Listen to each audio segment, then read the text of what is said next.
emotion of the result, but we also want to keep them engaged in asking them questions where they're at. So you have to deliver the result. Yeah, that's another mistake that I used to make is just when I'm buying something, I'm a very action-oriented personality. I don't need facts and figures and statistics and numbers and research and any of that stuff. But when I'm a doctor in doctor mode, and I'm presenting, then I used to feel like I want them to know everything that I know about the subject. And that's the worst thing that you could do, because frankly, they don't care. Everybody cares about themselves, right? So they don't care about credentials on the wall unless they ask and answer short and sweet. But we're not telling stories about ourselves and how great we are and all these patient testimonials. There's a time and a place, and they should be on the walls of your office, and they could see it on the website when they look you up before they come. But you're not telling those things about you, because then that just kind of rubs people the wrong way, and it does come off salesy. So we got to keep that level 10 emotion of the results, but we also want to keep them engaged in asking them questions. Good is telling them where they're at, and I'll give you an example in just a second,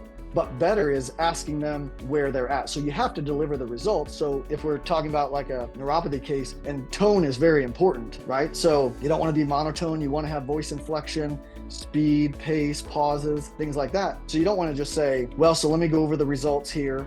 John, you have 63% nerve damage on your right foot and 64% on your left foot. That doesn't move the needle for them. So, and then a lot of times I used to just blow right through it. Like I just give them the percentage of damage and just continue on like into the care plan. But what's better, the best way to do it is, okay, John, so I'm going to go over your results. I'm very concerned with what I'm seeing here. You have lost, if you look here on this report, this is your damage level. You have lost 63% of your normal sensory function on your right foot. It's even worse on your left foot. And you wait for a reaction, and then they've got to say something. Don't just keep going. That you want them to have this facial response, like they raise their eyebrows, or they say wow, or something, or they look at each other, whatever it is.